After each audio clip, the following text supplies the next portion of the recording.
Hello, my family. I am going to spend a brief moment on a coffee time moment. Look at these, y'all. I happen to find those cute little coffee mugs, and I love Christmas. I do. And I have so much to be grateful this Christmas. When I started this video, I'll be honest, I thought very, very carefully about even sharing anything that I'm about to share with you. I have had, and please understand, it's okay. I'll explain why. I do have some that'll come in occasionally, say they call me fake, or that I should seriously be grateful for what I have, because there are those who don't. I, more than anybody, knows and understand I have been those who have not. And so I do what the Bible says, is I don't feed fuel to the fire. The only fire I will fuel is adding wood to my wood heater to keep me warm. Everything else either gets deleted or just goes past me. I don't acknowledge it. It seriously today does not bother me. I have other important things to address in life. One of my biggest is you. Folks, I am as real as you are. I have chaos in my life just like you. I work between them. Just because I am on a camera and my life looks so perfect, it is not. Far from perfect. I have an experience I'm going to share with you that I went through yesterday. Many of you said you wanted to hear my story. So if you want to hear the story of a reality life, I will share it with you. But before I share this with you, I want you to know, I am not doing this to boost ratings. Ratings, honestly, does not mean anything to me on this channel. I have sat over a year with only a couple hundred folks. Occasionally it grew, and I gave God all the glory for when we were sitting at 20, I think it was about 24, 2,500 for the longest time. But see, those folks were my family. They are my family. They've been my family from the beginning. And so I never discredited that. I loved every moment that I made a video with you. I sat with you. I cooked with you. You are amazing. And I had, the way I looked at it in my mind, and the way I still look at it today, is I have family across the world. That is amazing. So ratings mean nothing to me. Many of you bring up the fact that, yes, okay, because I get monetized. We're not stupid. Many folks are not stupid. So you know that I can earn an income. You can only perceive that maybe it could be a large amount, but honestly, it's not what you think it is. It takes a lot of hard work and dedication, but not only that, it takes you. So if I become blessed, it's because of you and God. It isn't because of nothing I do. All I do is share. Now, what I share on my videos is my love for you, and I am talking a huge amount of love. Part of what I am going to bring out to you will explain where this love comes from. And then after this video, we're going to do what we do best. We're going to bake some sourdough naan bread, and I'm going to share a little bit of information about sourdough. But I wanted you to know before I share this story, I'm not out for ratings. I am not out for subscriptions. This is totally up to you. I leave it in God's hands. I leave it up to you, and I am content where I'm at. Please know this. And I'm going to share right now my reality. It's something I could have kept secret. But somebody needs a voice. Hold on a minute. I needed a moment because this is the hardest thing that I thought I could go through in life. Our community had done something for the first time in years. I've never seen this, and they even mentioned yesterday they were testing something out here. And what it was a Christmas dedication for those who were victims of gun violence. And I had a beautiful friend of mine when I got shot, who stayed with me and my husband for the solid week. She brought meals to us, and she helped us out in such a great way. To explain what actually happened to me, there was a young teenager. We have a home right behind us. There's really nobody else there but her. This house behind us. And at the time, there was a bunch of children there. There was no parent. And me and my husband, it was opening day for deer hunting. Now behind us in a corner of our property is a huge area of woodlands. It was owned by another community member in our residential area, and so they gave us permission to be back there. Now we were using bow and arrow because you cannot use a gun in this area. Technically a gun is illegal in our area. And yet somehow these children had a gun. Unaware of the situation, we went back to the woods just to check. We weren't even going to hunt that day. We went to check deer cams, honestly. And so we were defenseless. We had no weapon on us, no nothing. And so upon checking the cameras, we heard 3 gunfires go off. Simultaneously, 1, 2, 3. We had no idea where those bullets were coming from. And little did I know it was coming from the children that were beside us. Those children were 104 yards from us. And we had no idea if they saw us. I did see them. I absolutely saw them. So there was a lot of misconception. I won't get into the full details as far as that is concerned. I do know that my God is a just God in the whole situation, but it is what it is. During those 3 shots, 2 of those bullets were found to have gone in the tree that was protecting my husband. But that 3rd bullet went right past everything, and it went right through me. It had entered the right side of my stomach, traveled completely across my stomach on this side, and it went out my left side. It caught my wrist, and the reason it caught my wrist is because I buckled down like this. It was such a pain. I could not seriously describe that pain. That bullet was so burning hot. It felt like hell was just running through me. And what I was told by the surgeon, that grasping onto my stomach is what helped me bleed out, to keep me from bleeding out. So, and that's how it got my wrist, because that bullet exited straight out and got my wrist too. I now, since I've lost all my weight, there is no tone in my stomach. So I am very self-cautious about that as well. There's no muscle tone left. It was basically melted away. Now, my reality, at that point, I was dead. Nobody, y'all, absolutely nobody survives a gunshot wound like this. A hairline fracture of a turn, anything.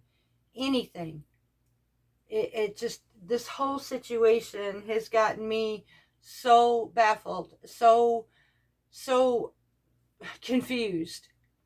I seriously don't understand God's favor upon me for this, because even the surgeon that took care of me that day, he was white as a ghost as he came to me and said, I don't understand. I've never heard a doctor use these terms, but he told me you are a miracle laying in my bed. When he told me he was releasing me, he also told me that bullet had just barely missed every vital organ in my body as it traveled through, and in between going through the main artery running through my stomach.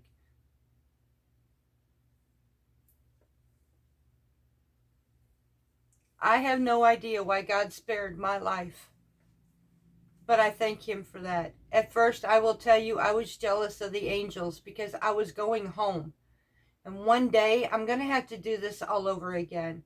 When you face death head on, you fear nothing anymore, folks. And it sounds strange for that part, but I honestly don't fear anything, because I saw God. I saw him in miracles that should have never have been, and yet I'm still here. But what I saw yesterday was my biggest reality. Yesterday, I was in a courtroom with so many people. There were a lot of people in this courtroom. Now, this lady who had fed us, to get back with her, the one who had fed us for that week and took care of me, she had emailed me, or actually text messaged me, and asked me that she said it was an AARP group. They were doing a Christmas dedication for gun violence victims, and that she wanted to make an ornament in honor of me. And I felt so honored for somebody to even choose me like that. It was amazing, and I told her I would absolutely, if that's what she chose, I would be honored for that. Now, I will tell you, she showed me what this ornament that she made look like. And remember, I told you it was during deer season out in the woods. She had beautiful, this was on October 1st, 2020. A date I will never forget. It was during the fall season, so these leaves on this ornament was absolutely gorgeous. It was in a woods-like area, and it has honor, my name, and the date I was shot. I couldn't ask for a more beautiful ornament in my life. And honestly, this goes a lot deeper than about me. And this is where I'm going to share with you. And hopefully, maybe you'll understand why I reach out to you all as well. The reality of my life and how real I really am is I'm about to be as open with you. I can't get any more open, because this is something I could have absolutely kept to my private life and not told anybody about it. The only reason I'm sharing this is because I want this to be known that if there is somebody out there who catches this video, my heart is with you. I pray for you always, and I will be your voice. This dedication started out with the mayor of our town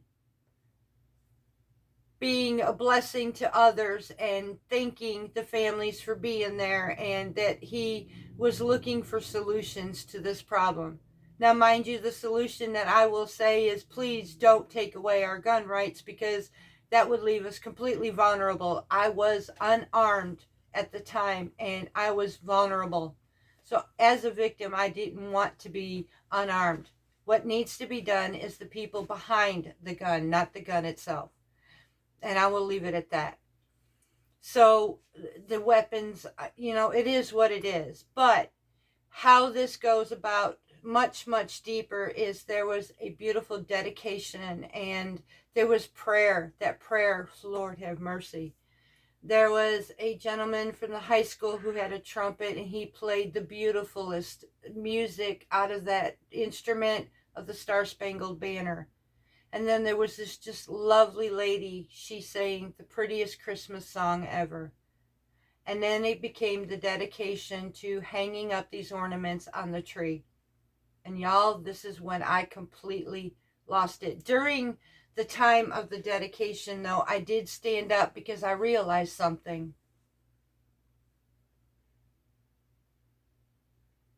This room was a big courtroom, and every family in it lost somebody. But God's favor upon me, I was the only survivor in that room. And if you can understand what it's like at that very moment to stand in this position, it's hard to describe. It's absolutely hard to describe. I spoke up, and I let these folks know that they are absolutely in my prayers, because I can somewhat relate to them. I didn't lose, but I am a victim. I survived, and I don't understand why. But my heart reaches out to each and every one of them.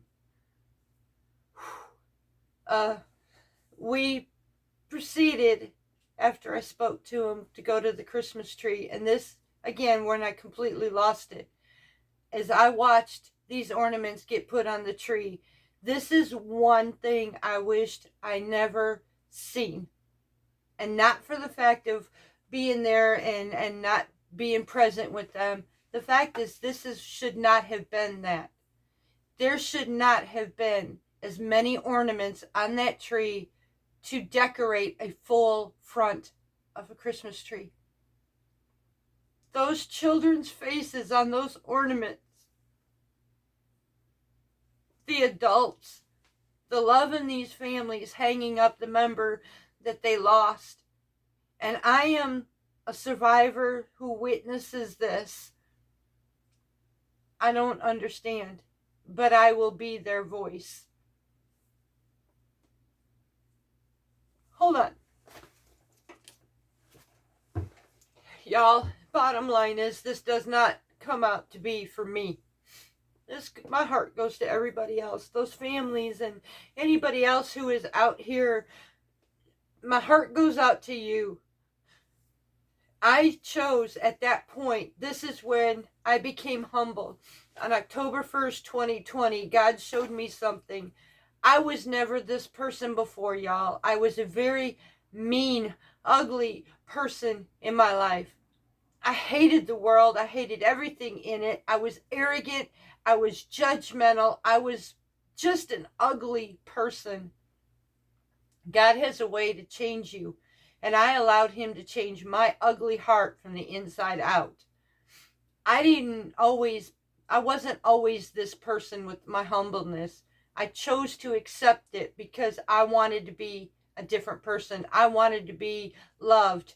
And I wanted to love like God loved me. Christ did not have to save me on October 1st, 2020. He could have easily took me home. But would I have been there? I don't know. I choose to stay where I'm at. I choose to love all regardless. And what comes to me, all I can say is God bless you. I love you with all my heart. And I will continue to love you. I will do what I have to because my heart generally goes out to everybody who struggles. I have lived in those struggles. I have survived in these struggles. And sometimes I have the scars from these struggles as well. It makes me who I am for everyone. This channel isn't meant to get rich. I'm not looking for a get rich program. I will not charge you to gain for my interest. I will continually to be here for you always. And please understand, for those of you who are saying, please don't change, God won't allow me to. I prayed that he keep me in his will. I prayed that he always remind me of that day and what I seen, and know to give thanks for everything he has done for me, regardless if I have to do this all over again. I saw God in a way I know I should not be here. You will never hear me do this video again because, like I said, I'm not out here to get rich, y'all.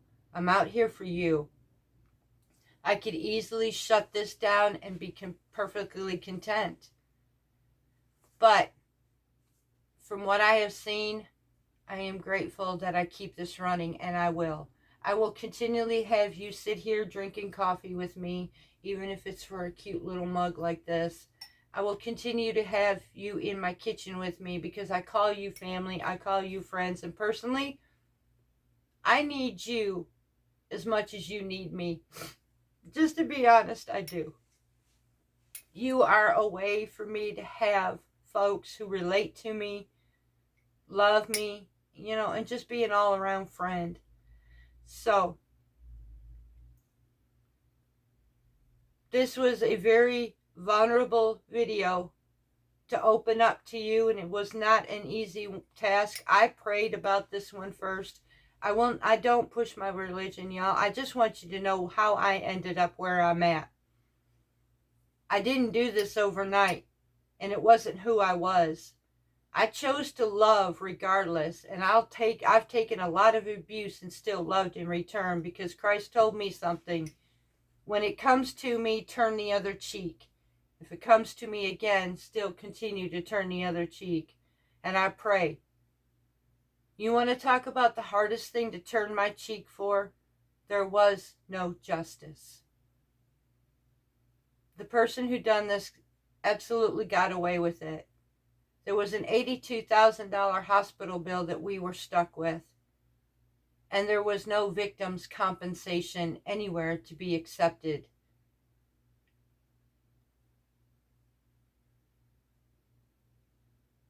I learned to forgive through all of this. If you don't think that's hard, you forgive an injustice. And then turn to God and thank Him for the blessing upon your heart to still love no matter what. So, I'm going to fix my crown here in a moment. I'm going to take my vulnerability away. And we are going to go ahead and step into this kitchen and make some sourdough naan bread. Because I had planned on I'm going to be using some ground lamb. I love gyros, otherwise known as a gyro, Gyro. We don't necessarily, we have that in our town, but I can't afford to just run out and buy it. So I am actually going to make my own, and I'm going to show you, for those of you who are interested in a Mediterranean gyro, I'm going to show you how you can make your own. Now, regardless of whether it's making a gyro or a shawarma or a sandwich of some sort where you love a pita or a good naan wrap, or use it for your hummus. I'm going to show you how to make a sourdough bread, a naan bread. I'm going to show you how to use the discard, explain to you about sourdough. Also, I understand there are some type 2 diabetics who absolutely cannot have this. There is a video, I will link that in the description box of this video, on how to make a low-carb pita bread for you. I do not leave you out. I will never leave you out, if the best of my ability. So there will be a recipe and a description on how to do that in the description box for you. I will tell you, there are products that are not easy as far as the pocketbook, y'all. I do have to do this. Now, I will purchase these products online. I will absolutely get a certain amount of them, and I will be using them during the pantry challenge because I have to take care of my type 2 diabetic. He cannot always have breads of my kind that I can choose. He can occasionally, but honestly, he cannot do this always. In his desserts, he can absolutely not have regular sugar. So I have to substitute. These substitutes will consist of Parish rice from Louisiana. It is a low glycemic rice. I have to get wheat gluten, vital wheat gluten, oat fiber, so that I can make him bread. Almond flour, coconut flour. I have to have these products, so I will use them. I clearly understand that these products are not always easy to obtain, so I try to substitute as easy as I can for each and every one of you.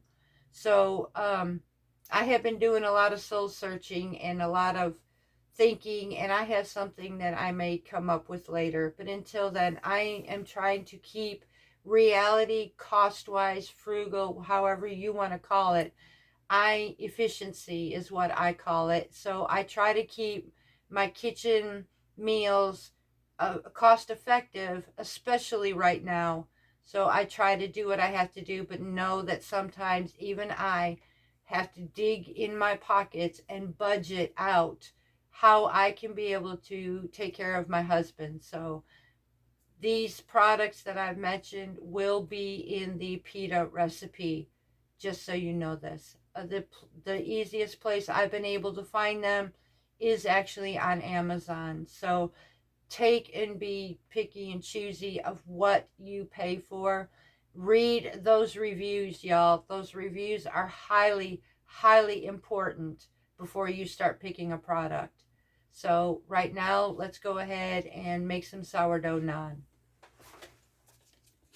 Okay, y'all, so I'm going to do some explaining about sourdough.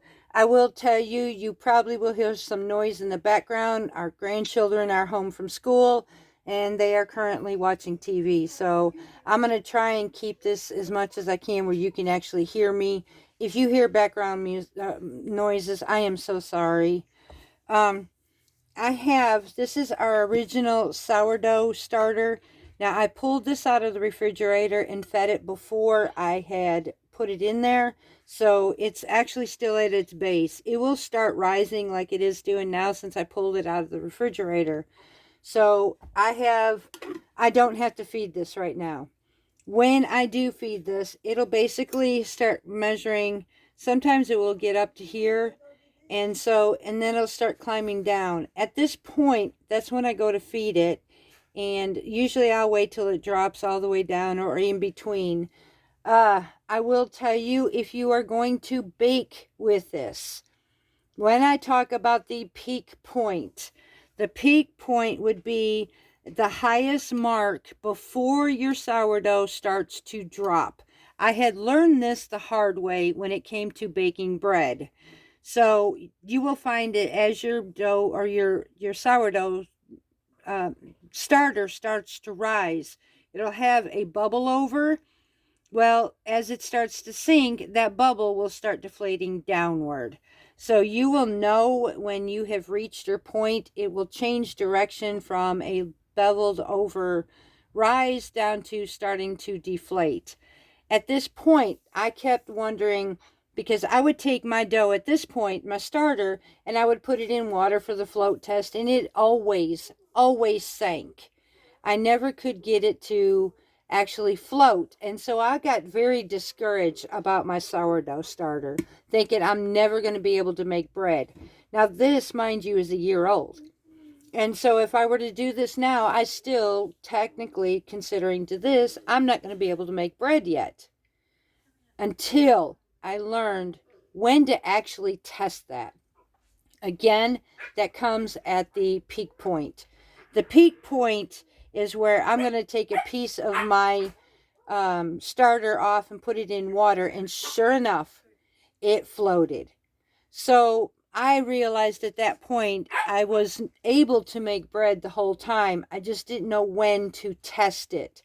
So I'm hoping this will clarify many people who have starters. If you are just starting out with this starter and you are finding that when do I start making my bread? What does it mean to float test, and so on and so forth? I'm trying to explain this to you to make it simplified. The other part, it's called discard. This is the product that comes from the starter when you go to feed it. So what I will do is I have a ratio of 100 grams of starter, 200 grams of flour, 200 grams of water. Now I am still left, after I use only 100 grams of this, I'm still left with something left over. So what I will do is take that leftover and I will actually accumulate it in this jar. With this jar, I can make waffles, biscuits. What we're doing today this evening is sourdough naan bread. There are breads you can make, but you will have to add yeast. You cannot, unless you're going to do it with an actual risen starter, which is analytics. I forget the name of it, but it's a rise to your sourdough, a fed one. The only way you can do that with a starter in making a bread is you are going to have to put a leaven, because it doesn't have enough oomph to rise. So, and that would consider either baking soda, baking powder, yeast, all of that. But there is so many ways. And if you did not use this for baking or cooking, you could still add this to your compost and have a fermentation in your compost. So, and honestly, sometimes my chickens like this. So, but I don't give this to them too often. I pretty much use mine nowadays. So, and I'm hoping this helped just a little bit to understand what is a discard, what is it used for, how to find out if your starter is ready to start baking, and a little bit about ratio. Now, I did start this from scratch, and the ingredients that I use is I went through the sourdough journey on YouTube. I followed a lot of their tips on making this, and it was for the first time very successful, where I use whole wheat flour and unbleached bread flour. I will use filtered water because I have city water, and that's it. And so I do a ratio when I first started out with 50 grams of starter, 50 grams of flour, 50 grams of water. Now that's when I went to feeding after it started improving, and I stayed with that for the longest time till eventually after a year it wasn't being enough, so I had to up it. So this is the reason why I'm making even more. Plus it gives me more discard to use for other meals. So I will, if I'm not mistaken, way down in the 200 and something videos toward the bottom, you will find where I had started a sourdough. I only did 3 of them. I didn't go through the complete process, but I did start one from the beginning, and I'm hoping that you all can catch those and check it out. There are 3 videos to show you the beginning to how to make your own sourdough to about the 3rd day process of it. So check those out and see if this is something you're interested in. In the meantime, we're going to go ahead and start making our naan.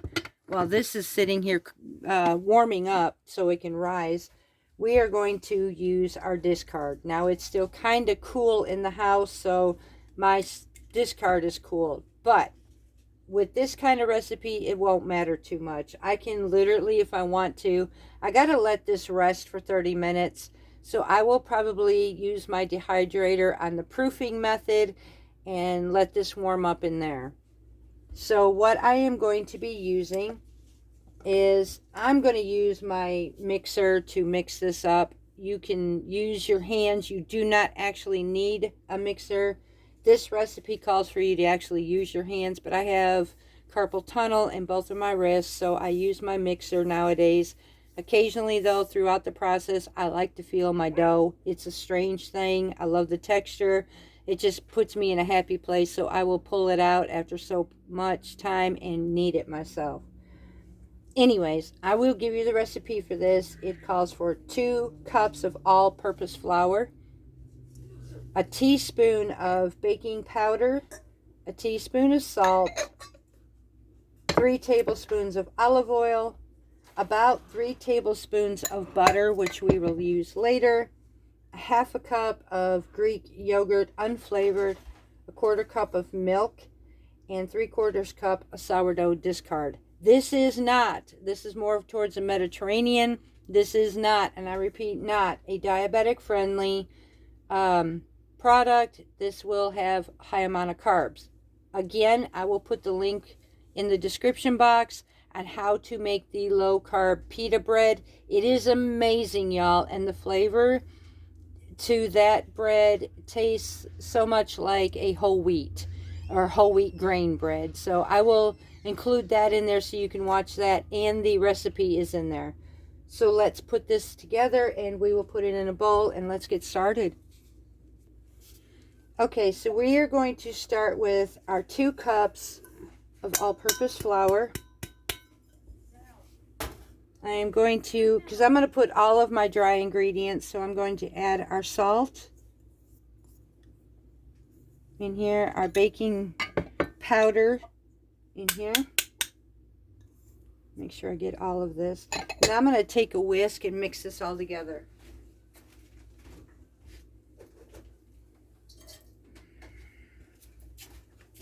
Just so I can incorporate this evenly.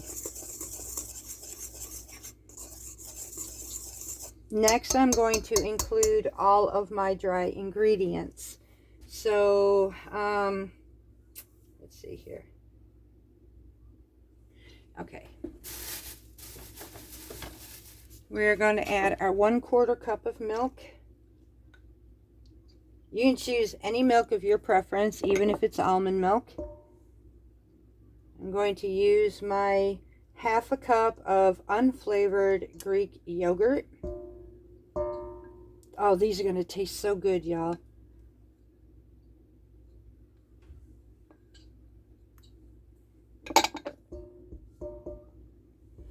I need 3/4 cup of sourdough discard. Now, I'm not going to put this, I have stainless steel measuring cups. I will not put that in my jar. I would rather pour it into the measuring cup. Preferably, I try to keep all metals away from my sourdoughs, whether it be discard or from the sourdough starter itself. So I'm actually not even going to use that. I've got a 1/4 cup, basically a plastic one that this will absolutely work with. I'm just going to get this one out. A cute little booger. I actually like the glass ones, but I am happy with this one. Yep, that's a 1/4 cup. So we're going to go ahead and pour this in. It's a happy little booger right now. We're going to pour this in. There's a 1/4 cup. We're going with 3/4 cup of the starter. And I'm using 1/4 cup at a time.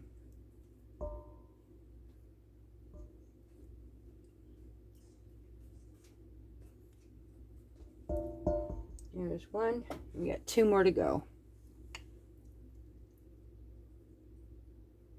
This is the first time that I started using my sourdough discard, because I thought it was just meant for pancakes only. I did not realize how many different things I could make with this.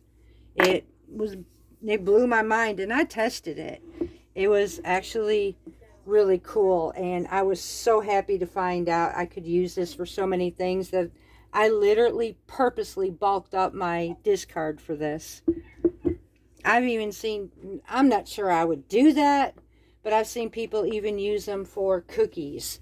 But I could absolutely see these in English muffins or in any type of muffin, actually. So I'm going to do our last 1/4 cup. And we got this. So there's our 3/4. Now I'm going to take this to the mixer.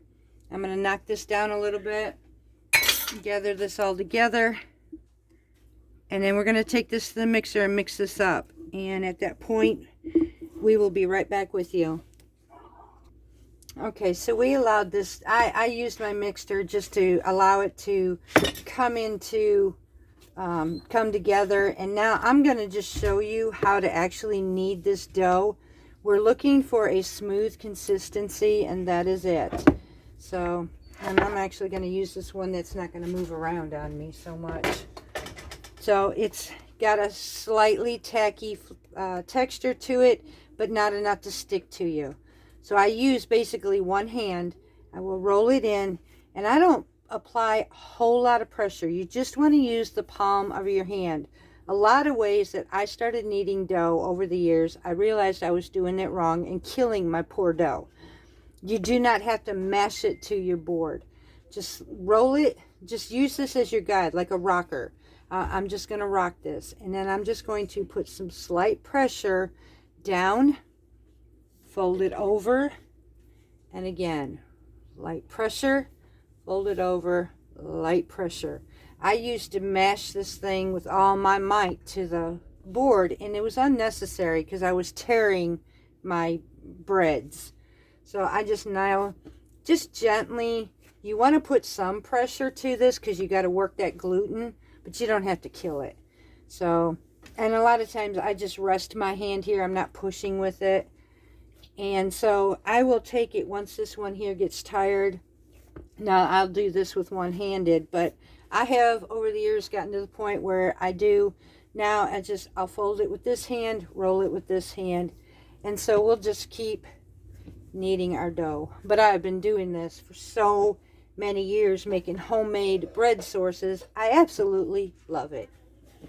Truthfully, it brings me some peace of mind, and this is where my happy place is. There's just something about homemade bread. I can't get myself to eat anything from the store. It doesn't taste the same. It just, I don't know. I just can't. I've tried it, and the only other bread that I will eat from the store is the low carb. Until, knowing me, I have been finding my own sources, so I will be doing that. So now I'm just doing this for about 2 to 3 minutes, just until this dough is smooth, just like it is right now. And now I'm going to roll this into itself, just like so. Roll it over, and I'm going to gently pull. Well, it's wanting to stick a little bit, so let me just go ahead and gather this up. I just want to gently pull into it, just like so. And then we're going to put this up now and let this rest for 30 minutes. So I could stand just a little bit more kneading on it. I got to get these glutens absolutely workable. So I'm going to go ahead and finish this, and I will be right back. Okay, y'all, so I have placed my dough into our container here, which is from actually my mixer. It already got dirty, so we might as well use it. Now I'm going to take my cover, and I cannot wait to get my sewing machine running so I can make more of these. I absolutely love this. So I'm just going to go ahead and put this in here. And then I'm going to let this sit. It does work. I just had it, but I'm going to let this sit now for about 30 minutes, and we will be back. It's got good elastic, so here we go. We're going to let this sit for 30 minutes, and we'll be back. Okay, y'all, so while the naan bread is sitting and waiting in its resting point, I'm going to go ahead and start with the gyro meat. Now, I can order it already done in the slabs, and there's plenty of places I guess we can order it, but I end up doing a different way. Is all these occasionally will have ground lamb. Now, a way to do this, you can do 1 pound of ground lamb mixed with a pound of hamburger, or a pound of ground lamb mixed with a pound of ground pork. I am using strictly ground lamb. And so what I am going to do is use 1 pound of ground lamb. I'm going to use 2 teaspoons of kosher salt. Again, I will add this into the description box for everybody. And I don't think I'm going to add that much salt, so I'm just going to turn around and use 1 teaspoon of Himalayan sea salt. To me, it seems like an awful lot of salt, so I am going to use a ½ teaspoon of ground pepper.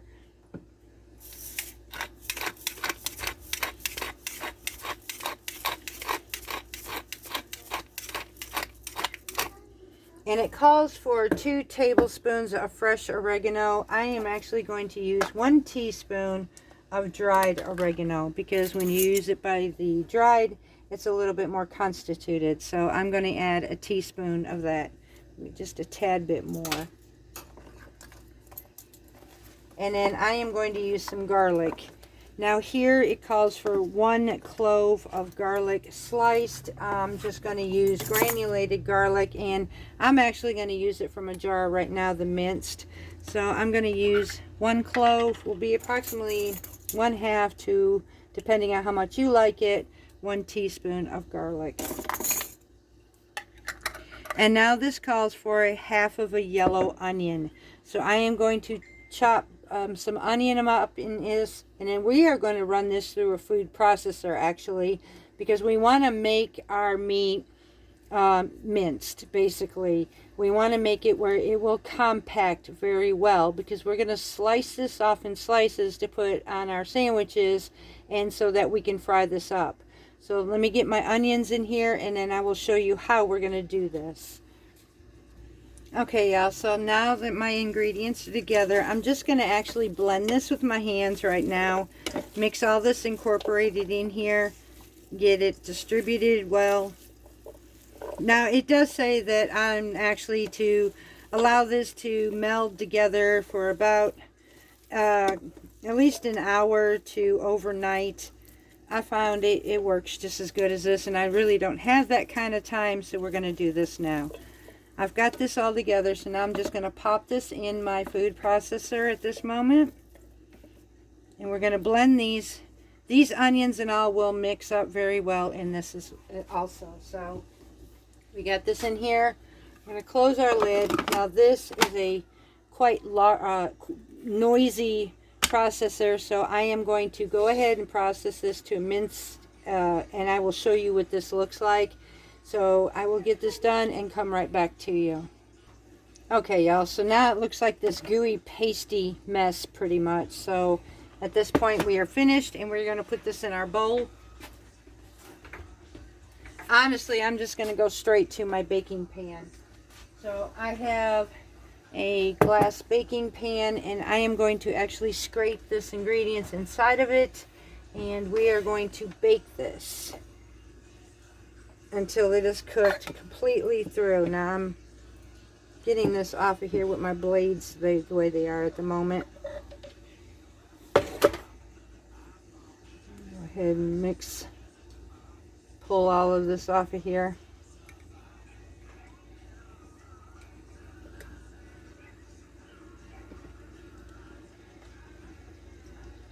Okay.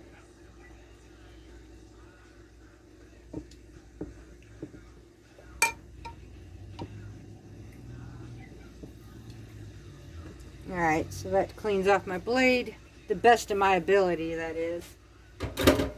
And now I'm going to take the rest of this, and I am going to scrape it completely out of my container. And we're going to spread this evenly in this pan.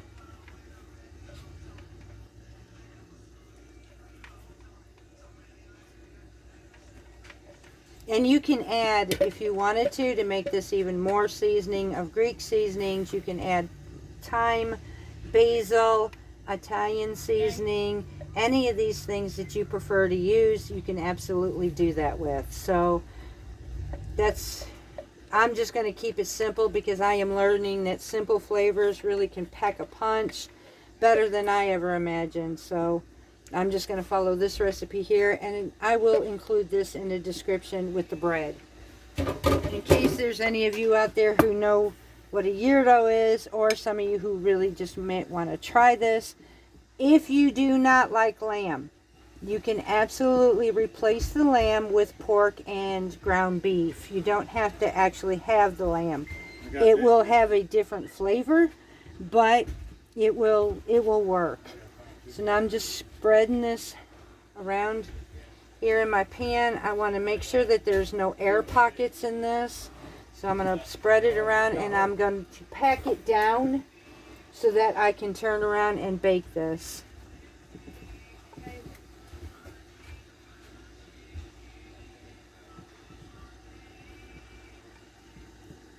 Now I'm just going to lightly pack this down just a little bit.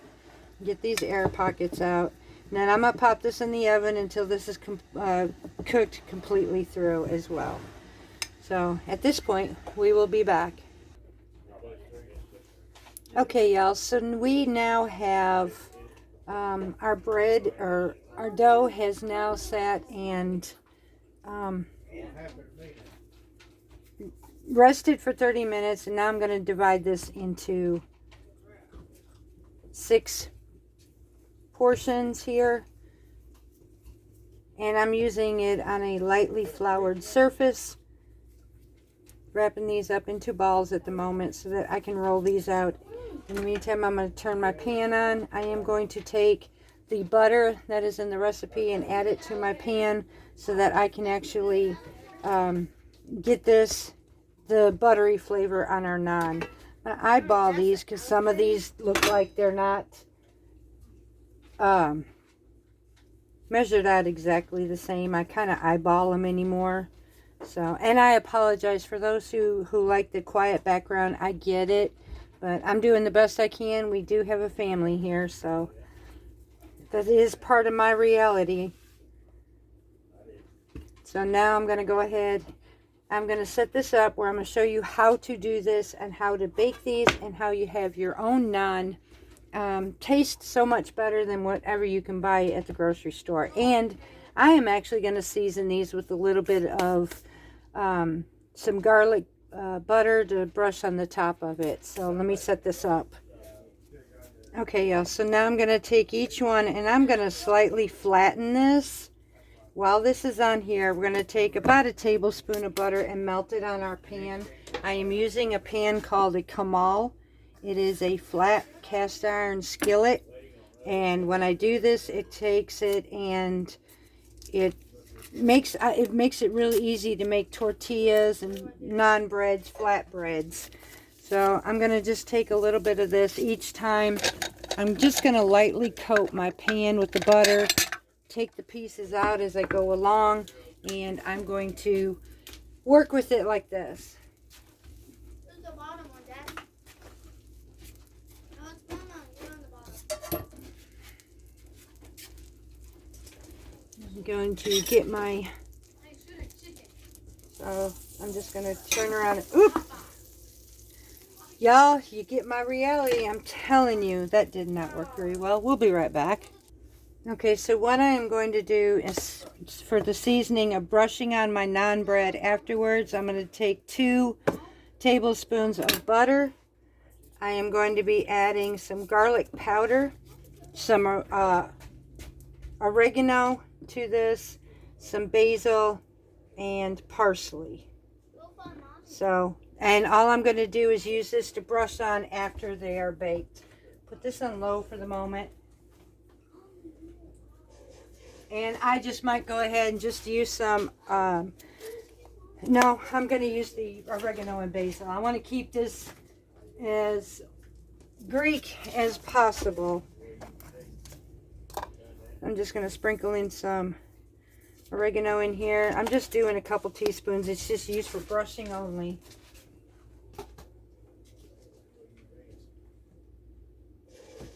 Let's see, looking for my basil at the moment. Well, that didn't work out very well either.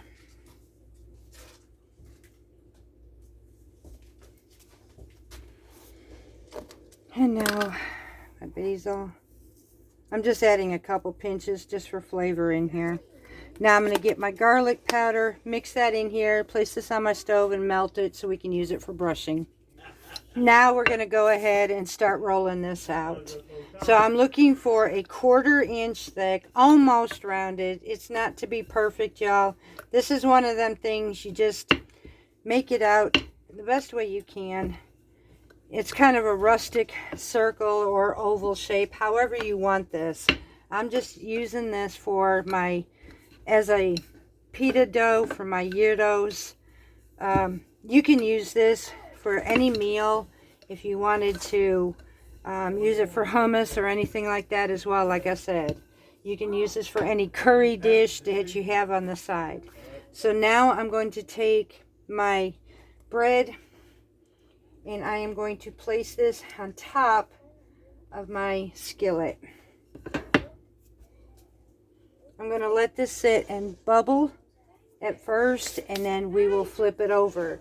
In the meantime, I'm keeping an eye on my butter mixture that will be brushed on the top of these afterwards, and I'm going to put this in a dish, and we are going to cover this to keep them warm.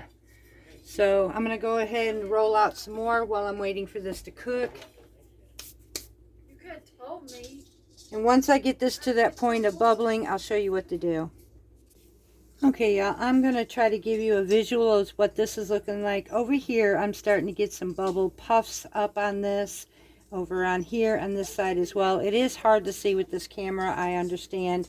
But we are getting some beautiful puffing.